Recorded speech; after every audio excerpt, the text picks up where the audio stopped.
Welcome to the Guiding Brands podcast with your host and chief guide, Karen Vick. This is a podcast for service-based small businesses who want to get a handle on their marketing so they can attract and gain new customers.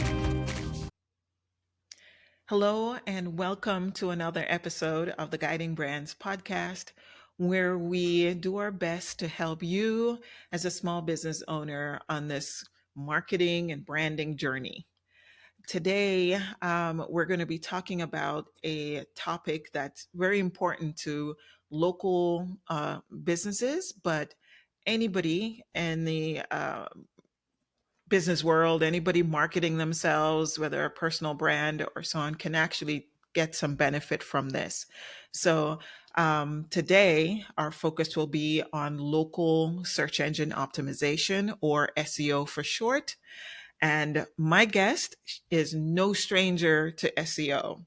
In fact, she has been in the web business before there was a Google.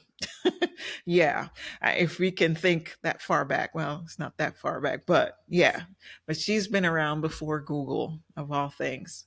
And she has worked with several agencies, and she also as a freelancer, and that's in fact how we met in a workshop, for a 6-week workshop, and we just connected. And she's also done work with me. We worked on a couple of projects together. She is passionate about SEO, loves to help small businesses rise above the online noise, as she calls it. Okay. She also comes to this with a journalism background, and you'll learn a little bit more from her as to why she believes this has helped her in the work that she does, and why she strongly says to everybody out there, don't make noise online, make sense.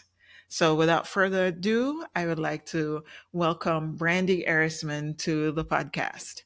Hi, Brandie. Hey, Karen. I'm glad we're finally getting to do this. Yes, this is for those of you that are listening. I'm just going to give you a little background. This is our second time doing this. We had some technical issues that has us re-recording this, and they say, let's see if the second time round is a charm. Yeah. So Brandie, can you share a little bit more about yourself, your background? How did you arrive at SEO from journalism, of all things? How did you end up here? Well, I sure didn't plan it, and I had no idea that this pivot would end up being a career turn for me. I was working the job I really wanted. I was a reporter for a local newspaper, and all of a sudden the paper got sold and the publication got closed, and all of a sudden I didn't have a job, and I was really beside myself. I had no clue where to go, what to do, and I was just knocking around. I think I had a job at Kinko's or something like that, and one of my good friends said, "Hey, I just got this new job, and we're making websites. Why don't you come join us?" And nowadays it's like, yeah, whatever. But then, before Google, website builder, website designer wasn't a job that people really knew about. But, I wasn't doing much else. And I thought, well, why not? And I went in, I learned the biz, and I found that my journalism skills actually dovetailed pretty well, especially around, creativity and communication. There's a lot of copywriting and stuff like that. And it's a profession that, personally scratches a lot of itches for me. But one of the things I really love about it is, once I got into it, I could really see that I was making an impact in helping people with their businesses. Okay. And this world that we live in, I think technology does that, right? Technology makes us change. Right now there's AI. There's so many jobs popping up as a result of AI. And here it is that you landed in this SEO and digital marketing space. Can you tell us what your definition of SEO and digital marketing is? Well, SEO stands for search engine optimization, and it can sound a little daunting, but really, it's all about helping people get their businesses found on the website when somebody does a search, usually through Google or Bing or one of those things. And digital marketing is the rest of how you present your brand online. It could be anything from sending out your digital newsletters or posting on social media. Okay. Yeah. So true. I mean, I I guess the simple way to think about digital marketing is that it's anything that you're not doing, face to face, physical, it's in a virtual space. It's digital, it's online. So yeah, awesome. And in today's episode, what I want to do, because SEO is so broad, there's so many things that we could talk about in SEO and digital marketing. We're going to focus on a tool that I really love. I think that local small businesses, whether they be a service based business, whether they be a restaurant, you know, um, a service that operates locally. This is a tool that it's very important, and it's called Google Business Profile, formerly Google My Business. Right? What is it? Can you describe to the audience what is it? Well, it's a tool put out there by Google that lets you enter your business information and essentially tell Google all about your business so people can find you. And it's kind of like this, say in the real world, you had a bakery or something. You had a really great bakery, and you knew if people could just find you, that they would come. But again, you're down this alley, so you would probably put out some signs or make some maps or get somebody to help you. Um, and online is the same. The Google Business Profile is your opportunity to put out signs and a map leading people to your business and your website. Hmm. Okay. I like that. I really like that. Yeah, I like that analogy. I've never heard it quite described that way, but I think it makes it so much easier. And if how, I know a lot of times when we talk about this to people that are, small business owners, they often don't know what it is. They see it, they interact with it online, but they have no idea that they're actually interacting with a Google Business Profile. And can you describe a little bit what that is for us? How would I know that I'm interacting with a Google Business Profile? From a viewer's point of view, not the. Yeah, yeah. When I'm Okay. doing a search, someone doing a search. Yeah. Well, Google likes to change what they present to you all the time. But right now, most commonly, if you're on your phone or a desktop, you'll get, when you search for something, you'll get several different types of results. First, you get, some ads, and then a listing of the businesses that, say, if you search for plumber, it'll list 4 or 5 businesses, and that's called a business pack. Well, that business pack pulls information from your Google Business Profile. And if you're on desktop, you'll also see a business pack, but right now, if you look on I believe it's the right-hand side of the Right. page, you see, like if you search for a specific thing, like Mm-hmm. guiding brands or something like that, you'll see the name of the business, and it'll have some photos and the hours and stuff like that. Well, that's also the Google Business Profile, and also Google Maps, it comes up. Mm-hmm. And the cool thing that's happening right now, well, if it's cool, but the thing that's happening right now is if you have the search generative experience turned on, if you have AI turned on your Google, that actually pulls content from your Google Business Profile also. Mm, okay. Interesting. I haven't been interacting with the AI tools as much. I have, but in search, I have outside of search. I really haven't delved into the search tools, but I've seen that, and I like that because it helps these small businesses get a little bit more exposure. It helps. And Absolutely. so, yeah. So, why do you think it's so important for businesses to actually be using this tool, the service? What's the value in it? You need to be where people can find you. Mm-hmm. You know, just take an example. You're just going about your day. Say it's house cleaning day. You're busy sweeping. You throw some clothes in the laundry, and you go back in, and a pipe has burst from your washing machine. What's the first thing you do? You pick up your phone, right? It's like search plumber near me, and you get that list of uh, plumbers near you, and all the business information is right there. It's like, do they serve my city? Yes, they do. Are Mm-hmm. they open now? Yes. Mm-hmm. Uh, they have good reviews. Yes, it's all right there. And if your business isn't there, you're not going to get the call. Right. Yeah. Because the alternative is to show up in what we call the organic search results, which is a sea of blue links. Whereas the Google Business Profile gives you a little bit more details than just the list of links, right? It gives you a little more detail. And I think word on the street, and I kind of see proof of this, that, Google still lists that sea of blue links. And if you're active with Google and active with your business profile, that counts towards getting you up higher in that sea of blue links as well. Mm, okay. So you can show up in both the business pack or local pack and in the organic search results if you're doing things the right way. Yes. Okay. I like that. Um, so I know that not all businesses use Google Business Profile. When I talk to some small business owners, they're surprised. Some of them don't even they have the listing and they don't even know that they have it. Some of them know they have it, but they haven't done anything at all with it. Right? Can you tell us first?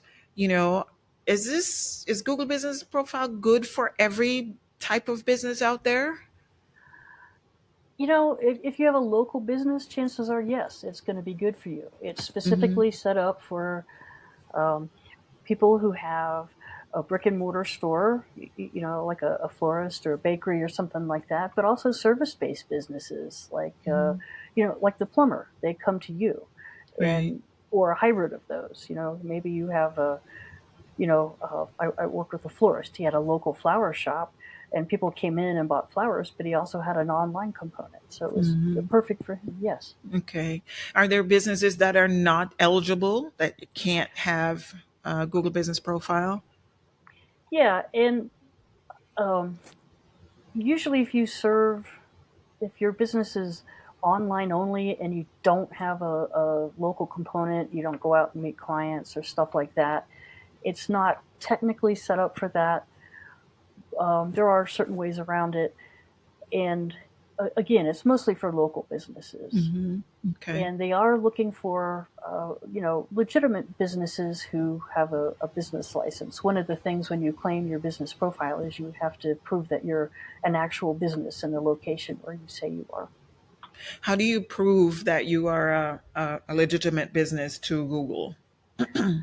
Well, by the time you go through and fill out all of your business information, there's a couple ways in how they verify your listing. And this changes from time to time, but the most common one is they call your business phone number with an automated thing, and it says, "Hey, we're making sure that this is really a business number." Hmm. And you click, "Yes, this is my business." Yeah. Sometimes they need a copy of your business license. That's quite common, or they can send a postcard to your business address. But when you sign up, they'll tell you, "Hey, look for a postcard," or, "Hey, we're going to give you a call when you're ready. Push this button. We'll call and verify you." Hmm. And I'm there's some seeing, others. But yeah. yeah, And one more thing that I know I've been seeing a lot more of lately is video verification, yeah, right? yes, Yeah. Yeah.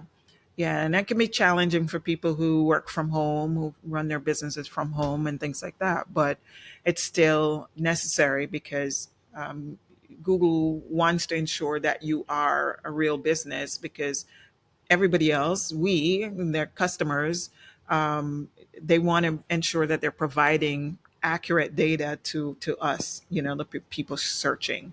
So, okay, yeah, all right. So, all right. So we have the profile. What are some of the? I know that there are elements of the profile, that can help you, depending on the type of business that you are. There are features that you can use that would be more beneficial than others, and some that are just across the board, things that you need to do to ensure that your profile works for you. So, what are the key elements of a Google Business Profile? Well, the first off is the setup, and really it's just questions. What is your business name? What are your hours? And this, that, and the other. But you also have an opportunity to list your services and your products. And there's some other features in there. They have a place where you can have informational posts. Mhm. Hey, this is happening at the business. And there are different kinds of posts. For example, they have event posts. And I think you were telling me that one of the people you work is having like a business anniversary. Mhm. So if they're having an in-store event, that would be the place to put that. It's like, hey, we're celebrating our 10th anniversary. Come have cake and see what we have to offer.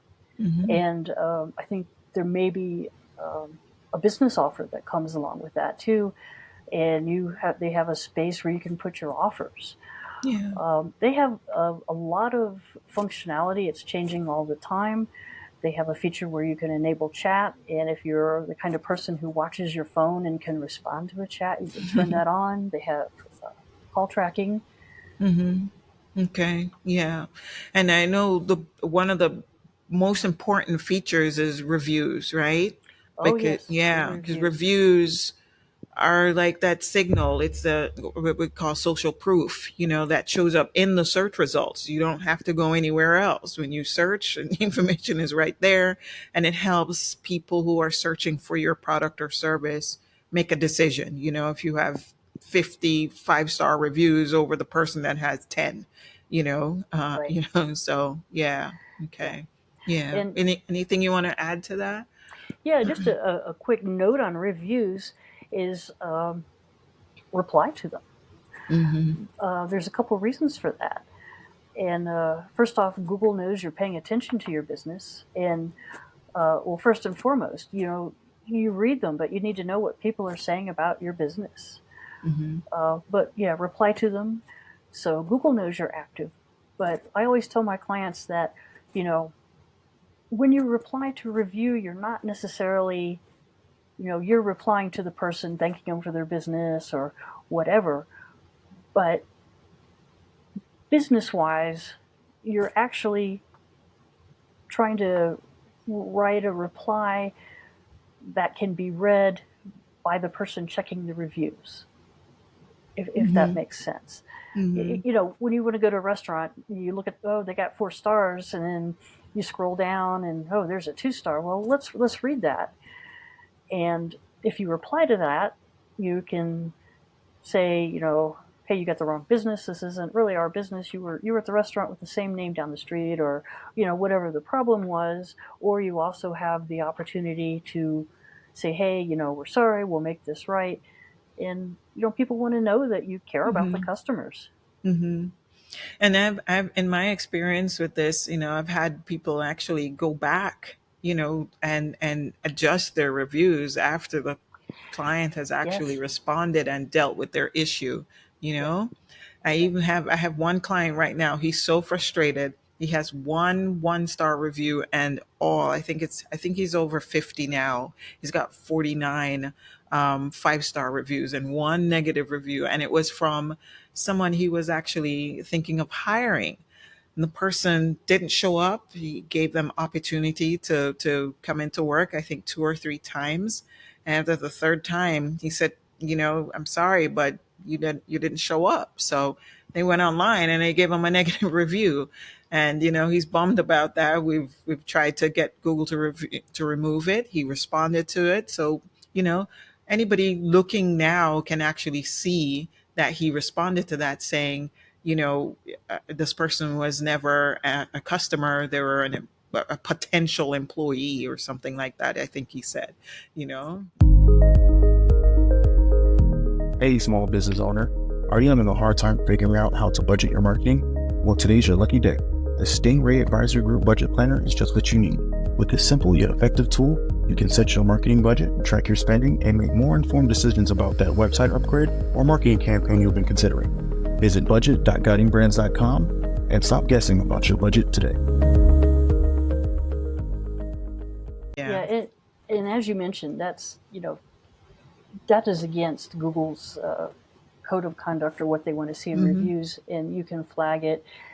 And technically, they should take that down according to Yeah, their we own have. policy.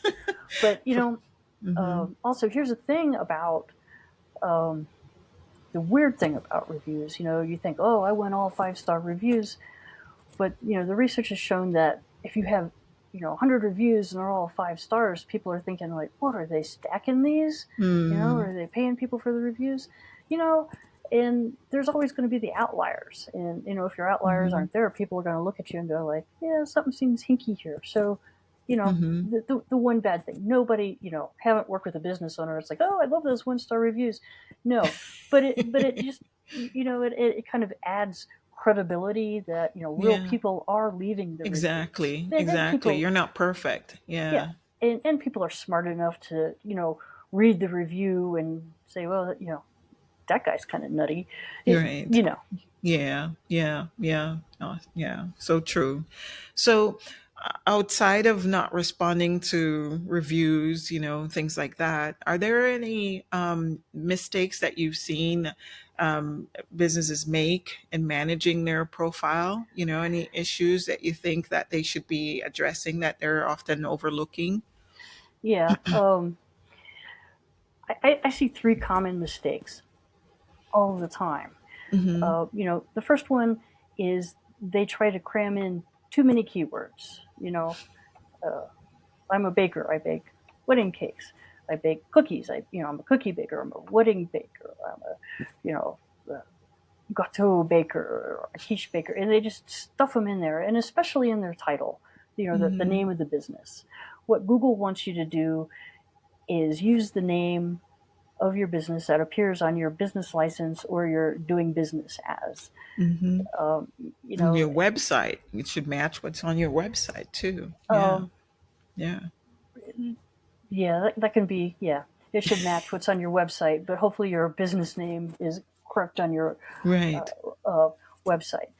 And so, if you have a restaurant and say you're, a restaurant and your name is Flo's Place, well, list your name as Flo's Place. Don't try to cram it in there, Flo's Place Bar and Grill. That's not on your business license. You have other opportunities in the Google business profile to say what you do and what your products and services are.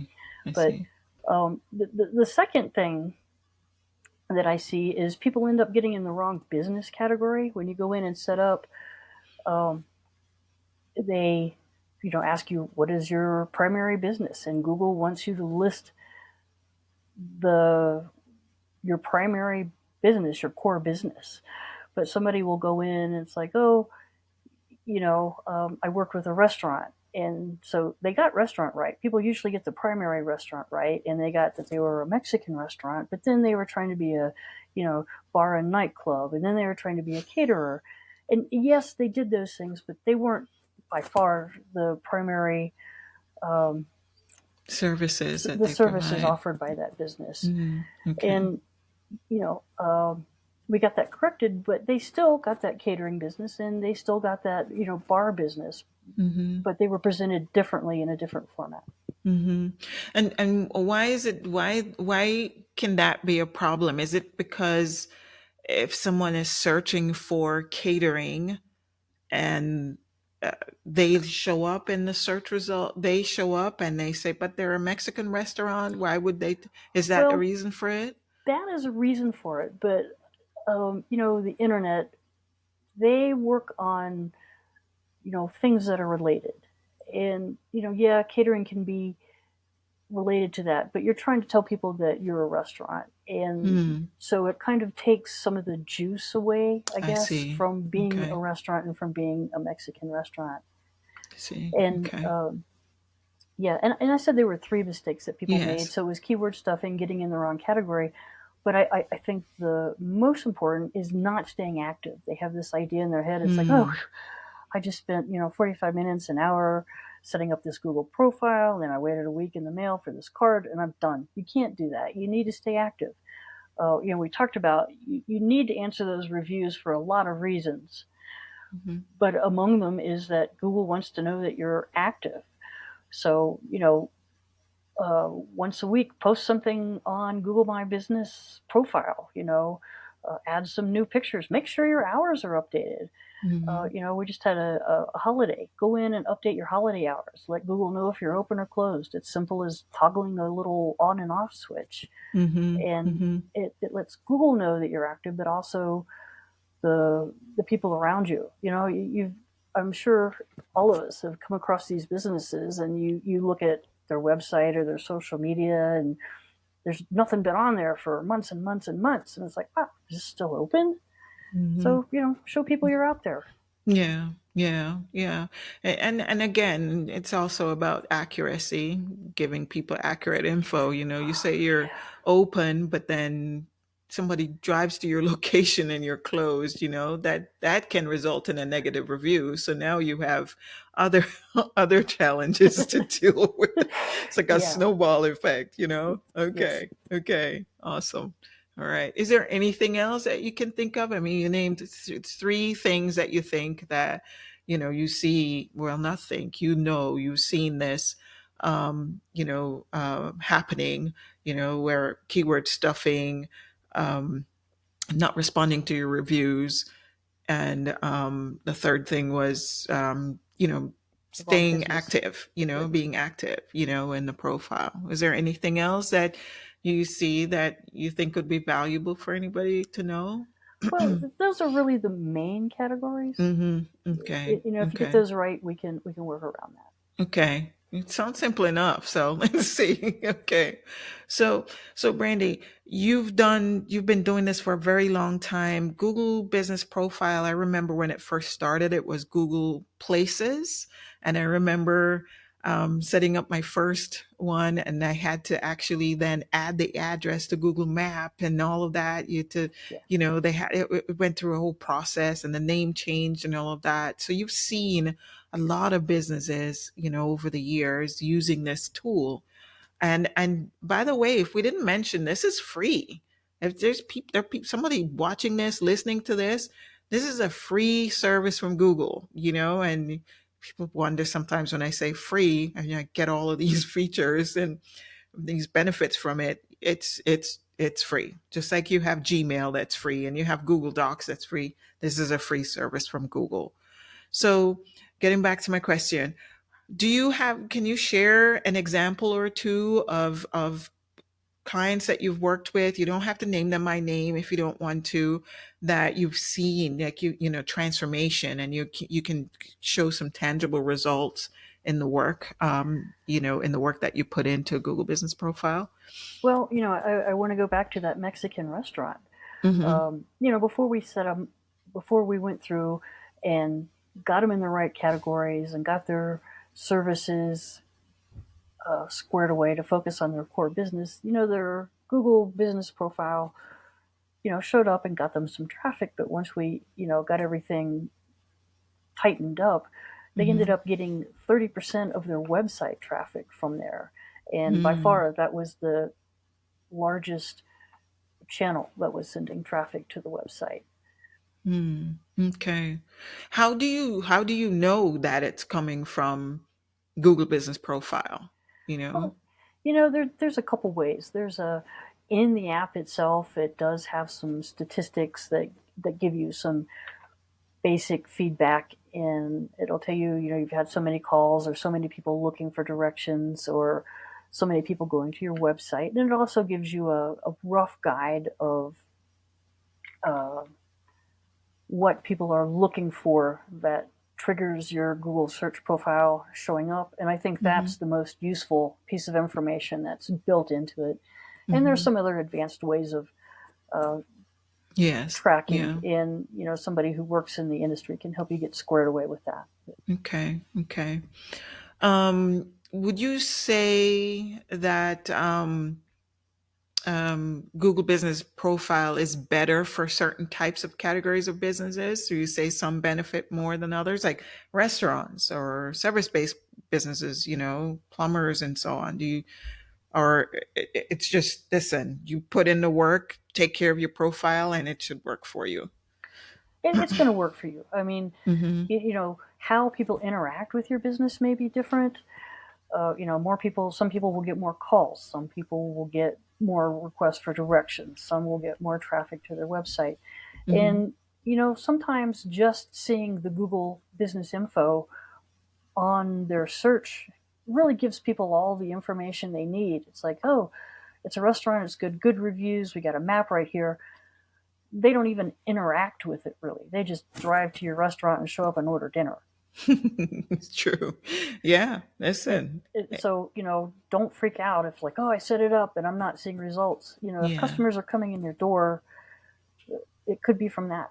Yes. I have one client who, the same client, he, when he doesn't see a lot of activity happening on the profile in terms of phone calls, coming from the profile, he'll get he'll freak out. But what he doesn't look at is the data on what's happening on the website, because the website, he's getting his contact form, his scheduling requests are being made on through the website, Yeah. activities happening on the website. So my thing is, what I usually do is encourage him to find out, how do people find you.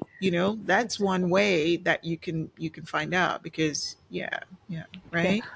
Yeah. Well, you mentioned, he gets to his online booking on the actual app itself. They have a little uh, place where you can link to your booking. It can lead it. Yeah. Yeah. So that'd be a Yeah, exactly. Yeah, yeah.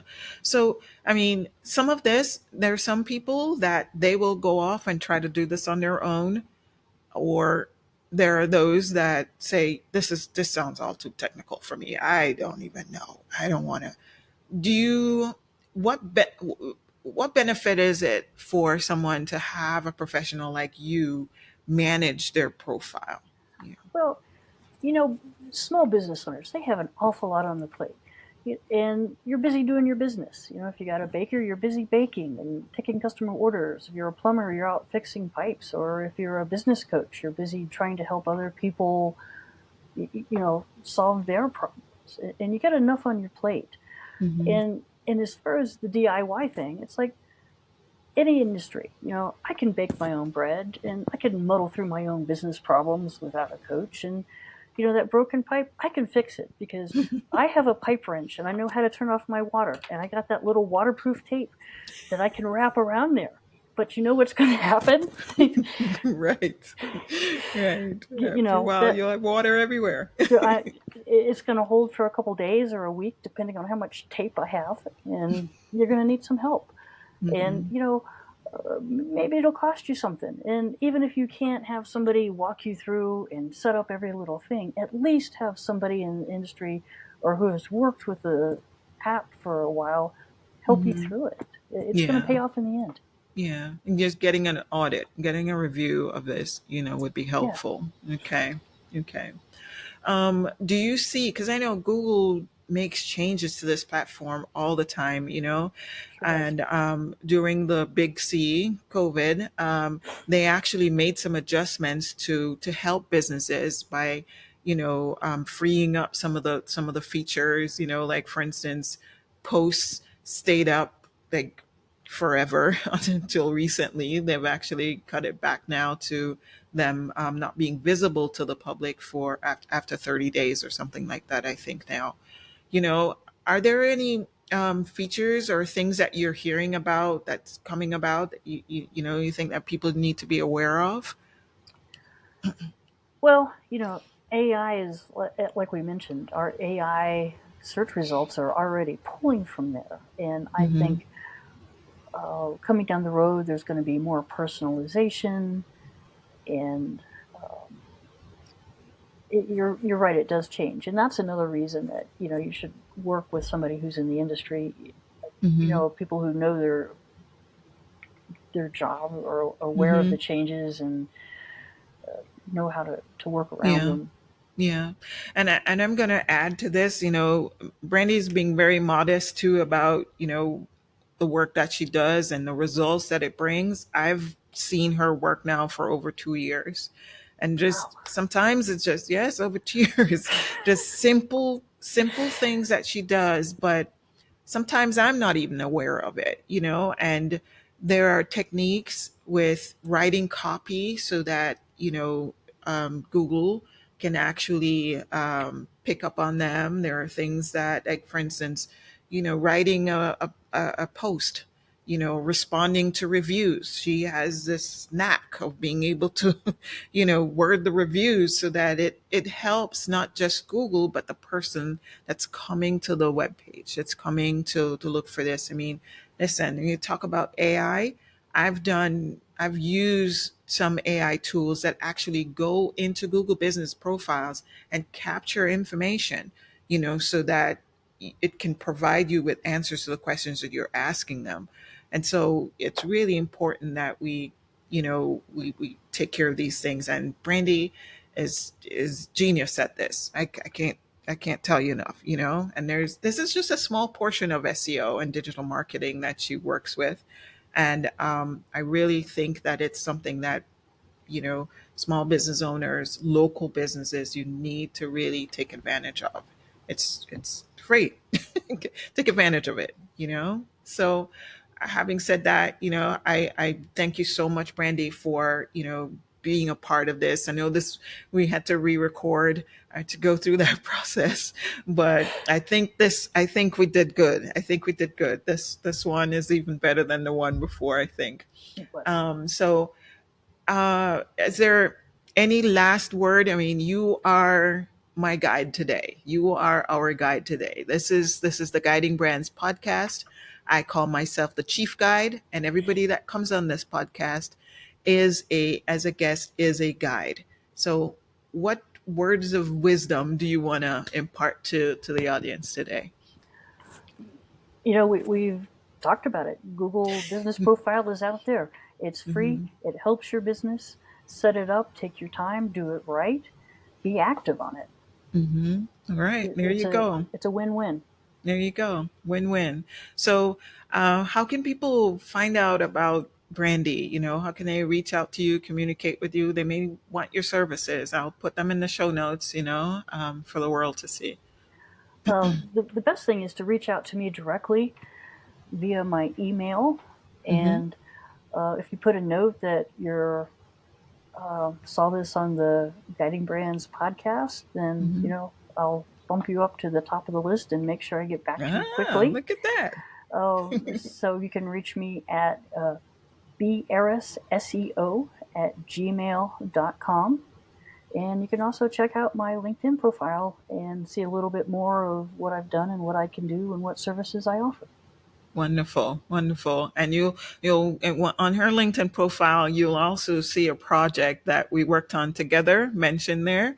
We collaborated on an SEO and website development project, and that was a really great experience. And so you can see for yourself, see an example of what Brandie does. So thank you so much, Brandie. Thanks again. This was awesome. I can't wait, because I know that this is a topic that people will actually take instant action with. They'll go out and they'll, contact me, or they will attempt to look at their profile, at the very least. So thank you so much. I think this was really valuable, and it will go a long way to helping our small businesses in the audience out there. All right. Yeah.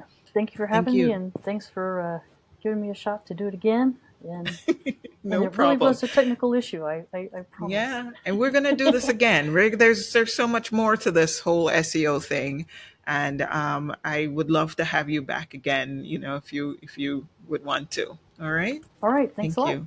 All right. Thank you. That's all for this episode of the Guiding Brands podcast. I look forward to sharing with you again next week. So please don't forget to subscribe to the podcast and leave a review. Thank you, and bye for now.